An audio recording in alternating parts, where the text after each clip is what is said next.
Ya, perlu diketahui bahwa Khilafatul Muslimin tahun 2014 menyatakan loyalitasnya kepada ISIS.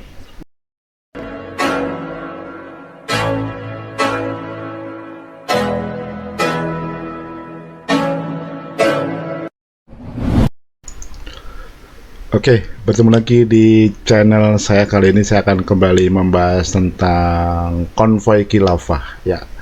Jadi kan kemarin media sosial selama 3 hari berturut-turut dari Jumat, Sabtu itu dihebohkan dengan munculnya konvoi parade khilafah yang diinisiasi oleh organisasi Khilafatul Muslimin ya.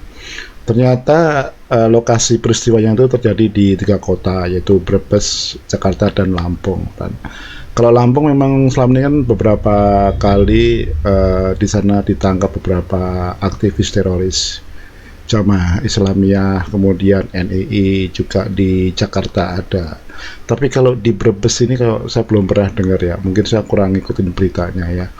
Tapi saya belum pernah dengar ada di Brebes ditangkap seorang aktivis teroris ya. Karena kota ini kan terkenal sebagai kota bawang gitu ya.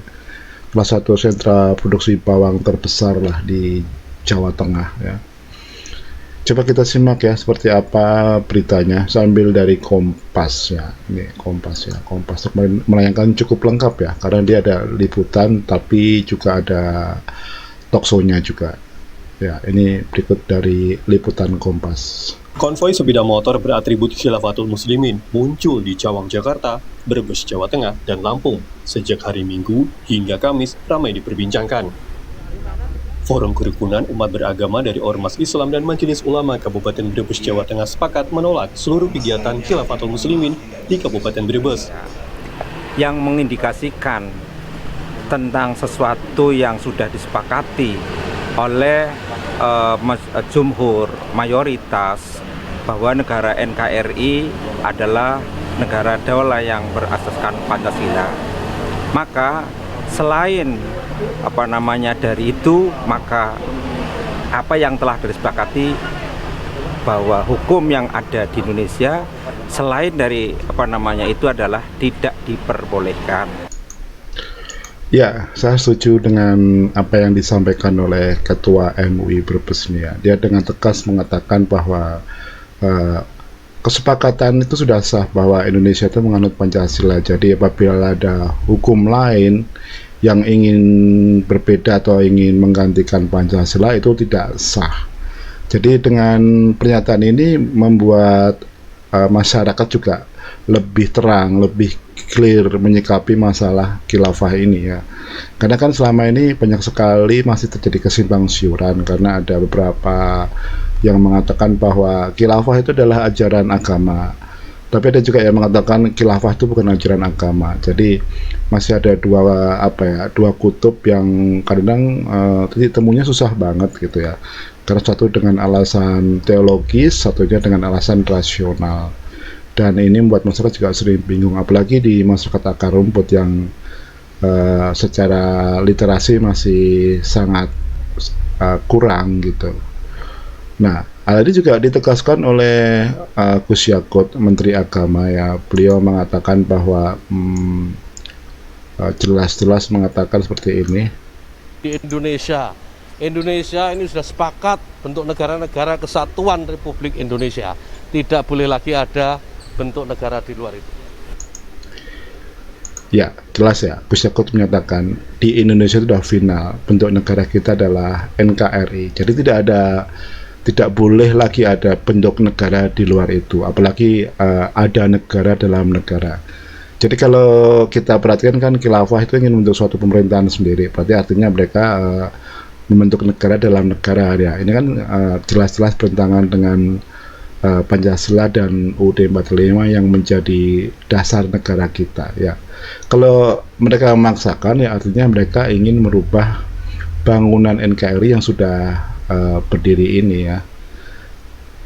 Tapi sebelumnya kita simak dulu juga bagaimana pernyataan dari Khilafatul Muslim yang diwakili oleh khalifahnya, yaitu Abdul Qadir Rajak ya, yang kemarin sempat ditayangkan juga di Kompas TV petang. Nah, saya akan mencuplik dari situ ya.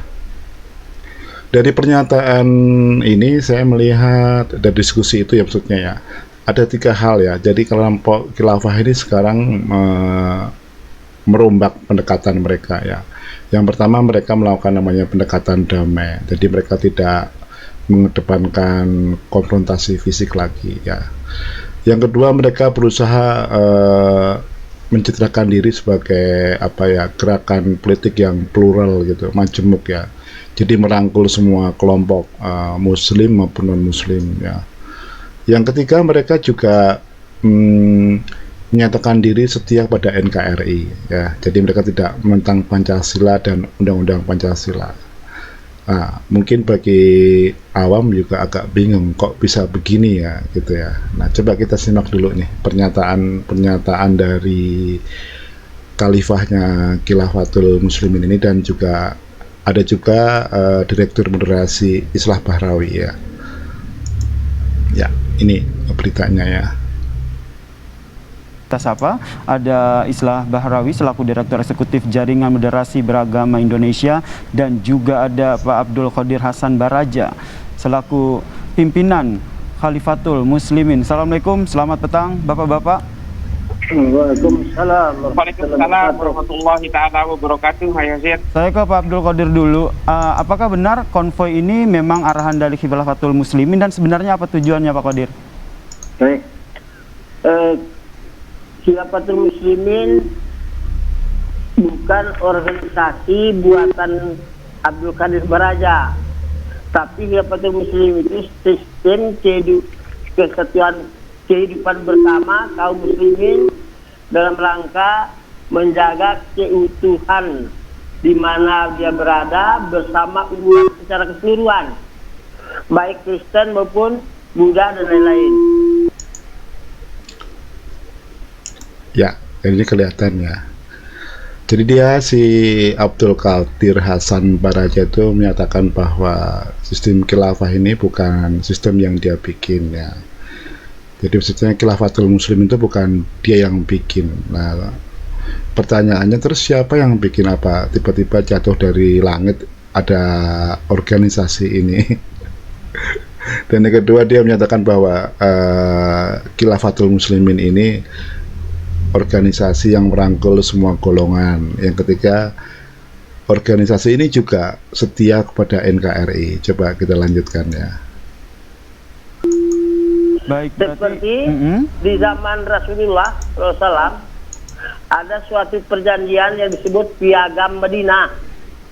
Piagam Madinah itu kesepakatan kaum muslimin di bawah kepemimpinan Rasulullah SAW bersama para sahabat beserta orang Yahudi yang tinggal di Madinah itu mempunyai kesepakatan bersama, kalau ada yang menyerang negeri Madinah kita sikat bersama-sama. Itu asalnya. Maka di dunia ini tidak ada negara yang bisa kita banggakan yang meniru sistem itu kecuali Indonesia. Ya, ini menarik kan. Jadi bagaimana dia bertakhia atau ngeles bahwa sistem ini sistem warisan ya, dari zaman Nabi, kesepakatan Nabi dengan kelompok-kelompok masyarakat di sana pada waktu itu.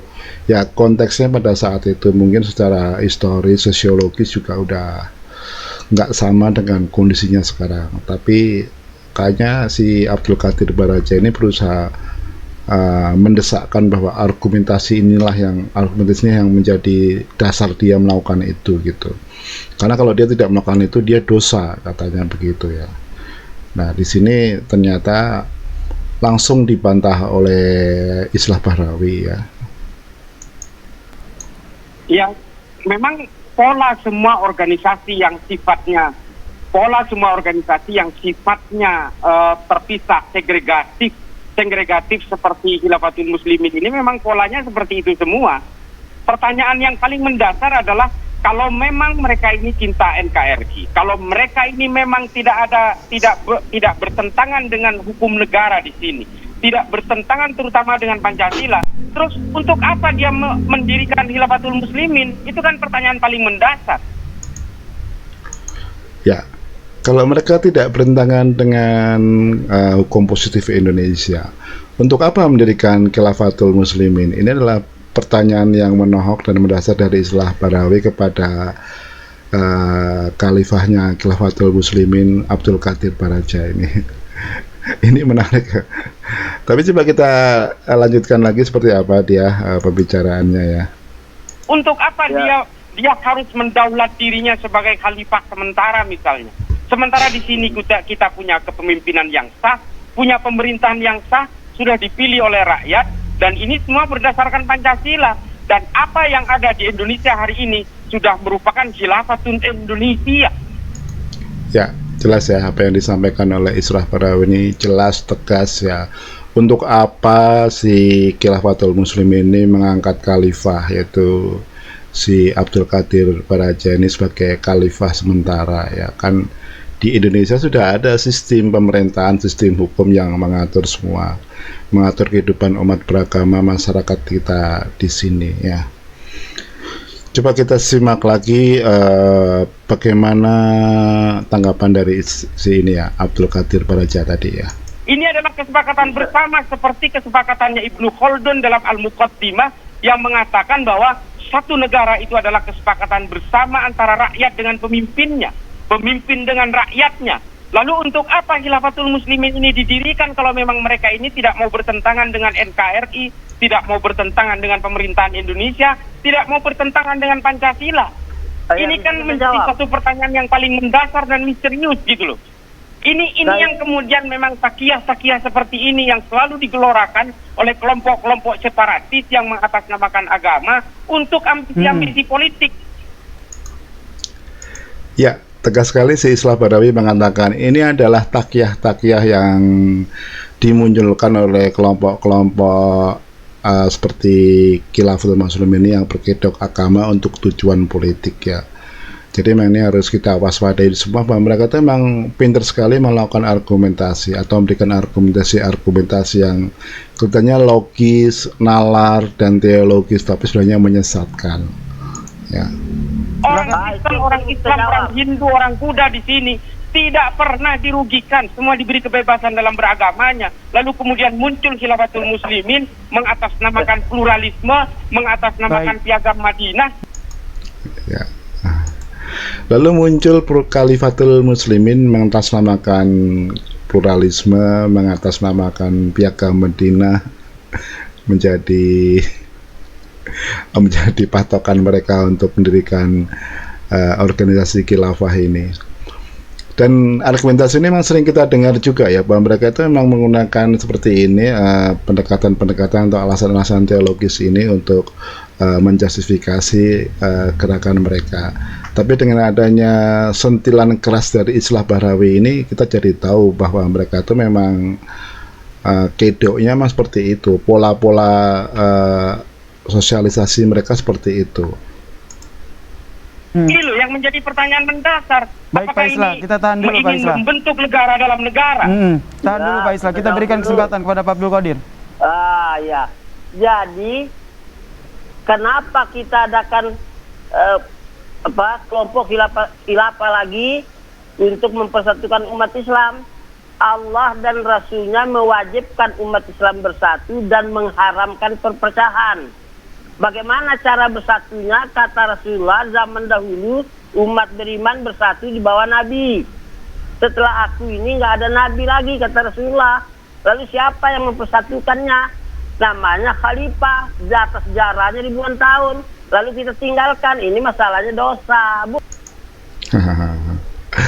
Ya, kan lagi-lagi dia ngeles bahwa ini adalah ajaran agama. Jadi untuk mempersatukan umat ya pertanyaannya adalah memang selama ini umat Islam tidak bersatu kan. Kalau kita bicara di Indonesia juga kan umat Islam itu adalah mayoritas, dan semua perangkat birokrasi itu mayoritas juga orang Muslim gitu. Kok masih menjadi suatu masalah ya? Nah, kayaknya mereka tuh nggak terima. Jadi mestinya mereka maunya semua perangkat hukum di Indonesia itu diganti dengan hukum syariat Islam, mereka baru puas. Dan istilahnya pemimpinnya juga dari kelompok mereka, itu baru mereka akan berhenti. Mestinya seperti itu. Menentang negara. Apa kalau orang sholat itu tidak perlu lagi? Karena tidak ada apa-apa dengan negara sholat. Mau sholat, budak sholat sama aja. Kenapa? Ya, kita lanjutkan lagi dengan ketika ditanya oleh Islah Bahrawi, bagaimana kedudukan Pancasila dan khilafah. Ya, ini di menit yang ke-14. Jadi memang tidak sengaja tidak saya tayangkan semua karena cukup panjang, 20 menit lebih ya. Ya, ini Pancasila ini apakah Anda tidak bisa beribadah? Beribadah, makanya buktinya kalau Anda tafsirkan khilafah seperti sekarang, berarti saya dilarang beribadah. Karena mengumumkan khalifah ini untuk kesatuan umat Islam dalam rangka beribadah. Lalu kalau ditolak berlarang, berarti Pancasila melarang ibadah, lah kan? Pak, jadi bagaimana? Saya tanya ke Pak Abdul Qadir Baraja. Ini persoalannya adalah Anda seolah-olah ingin menjadi pemimpin umat Islam di sini tanpa dipilih oleh seluruh umat Islam di seluruh Indonesia. Lalu Anda mendaulat sebagai seorang khalifah di sini yang ingin menyatukan seluruh umat Islam dan seluruh orang Kristen, orang Buddha maupun orang Hindu dan seluruh non-Islam di sini di bawah naungan Anda. Lalu menurut Anda Pancasila dan pemerintahan ini fungsinya di mana coba? Silakan dijawab Pak Abdul Qadir. Ya, Pancasila 45 itu kesepakatan bersama untuk menjaga negeri ini. Ya kerja terus khilafah menurut Anda bukan kesepakatan? Kita kasih kesempatan ke Pak Abdul Qadir dulu, Bang Islah. Iya, kalau khilafah itu bukan kesepakatan semua. Ini suatu dakwah untuk mempersatukan yang mau, alhamdulillah, yang tidak mau kita tidak paksa, laku didukung waliyadin. Jadi bukan harus ini kamu harus ikut saya, bukan begitu. Gimana Anda enggak. Ini ada yang rancu nih. Sementara dia ini ditunjuk sebagai khalifah hasil kesepakatan katanya. Iya, Coba gimana khilafah itu bukan kesepakatan itu gimana sih? Apa sampean ini turun dari langit iya. itu? Dulu juga khilafah itu kata Nabi, khilafah lebih haji nubuwati 30 tahun. Setelah jadi cukup penohok ini. Islah Bahrawi ini menyemesi Abdul Qadir ya. Ya, jadi memang kalau kita perhatikan si Abdul Qadir itu berkali-kali mengatakan bahwa ketika ditanya oleh Bahrawi bagaimana kedudukan Pancasila dengan khilafah, si Abdul Qadir mengatakan bahwa Pancasila itu adalah suatu kesepakatan ya. Tapi kalau khilafah itu adalah ajaran agama. Jadi berbeda katanya gitu. Ya, kita lanjutkan lagi dengan ini ya. Bagaimana ternyata si Khilafatul Muslimin ternyata dulu tahun 2014 telah menyatakan sumpah setia kepada khilafah internasional yaitu ISIS ya. Kita cek videonya ya. Pak Islah, Pak Abdul Qadir sudah menjamin bahwa Khilafatul Muslimin ini akan taat aturan pemerintah, tidak anti NKRI dan tidak anti Pancasila. Apa yang menjadi fungsi dan kekhalifahannya Abdul Qadir Baraja ini apa kalau begitu? Dia kan membuat struktur negara dalam negara. Ini jelas bertentangan dengan hukum-hukum normatif di negara kita. Makanya diam. Saya ketika tahan dulu Pak Abdul Qadir, tahan dulu Pak Abdul, silakan. Pak Islah silakan selesaikan dulu. Kita udah tahu strukturnya di setiap daerah-daerah. Ini punya amir-amir daulah ini di setiap wilayah. Bahkan ada amir safar segala macam. Kita sudah tahu ini strukturnya. Saya posisi ada di Brebes. Ini semua sudah kita sedang teliti semua strukturnya seperti apa. Modus-modus kelompok seperti ini memang selalu bertakiah seolah-olah dia berdiam di balik kedamaian. Ini kita tahu kok, ini eskalasinya menuju satu abad 2024 nanti kok. Ini adalah modus-modus dari gerakan-gerakan separatis, gerakan segregatif atas nama agama. Ini adalah penunggang-penunggang agama yang sudah terjadi berabad-abad. Ini temuan yang Anda temukan ya? Saya harus mengatakan faktanya seperti itu. Fakta yang Anda temukan. Ini menjadikan dirinya khalifah, menjadi pemimpin. Dia ini ingin menjadi pemimpin tandingan di dalam negara. Ya, sudah. Baik, cukup Pak Islah, silakan Pak Abdul. Nah, pendapat seperti itulah yang mau kita hapus. Pendapat yang disampaikan inilah yang mau kita hapus itu dari Khilafatul Muslimin. Sehingga betul-betul ini hanya kelompok kesatuan umat Islam berdasarkan ajaran Allah dan Rasul untuk mendapatkan ridho Allah dalam menjaga negeri ini bersama-sama. Baik Pak Abdul, singkat saja Pak Islah terakhir. Terakhir ya. Ya. Perlu diketahui bahwa Khilafatul Muslimin tahun 2014 menyatakan loyalitasnya kepada ISIS di Irak dan Suriah. Ini jelas-jelas punya resiliensi ideologis dengan kekhalifahan di luar negeri yang brutal-brutal itu. Ini tidak boleh bisa dipungkiri. Ya, jelas di statement akhirnya Islah Bahrawi menyatakan bahwa Khilafatul Muslimin itu ternyata sudah menyatakan sumpah setia kepada khilafah internasional yaitu ISIS ya. Ini ternyata mungkin selama ini kita tidak tahu, tapi ternyata emang pemerintah juga sudah tahu ya. Jadi kita aja mungkin nggak tahu. Tapi setidaknya dari diskusi ini kita tahulah bahwa ternyata kelompok ini mereka adalah suatu kesatuan dengan kelompok khilafah internasional ya. Ya saya berharap sih sosialisasi seperti ini lebih banyak disosialisasikanlah materi-materi seperti ini agar tidak terjadi kesimpang siuran juga di masyarakat, terutama masyarakat awam yang mungkin secara literasi agama, literasi pendidikan ataupun literasi sejarahnya kurang gitu ya. Semoga apa yang saya bagikan bermanfaat.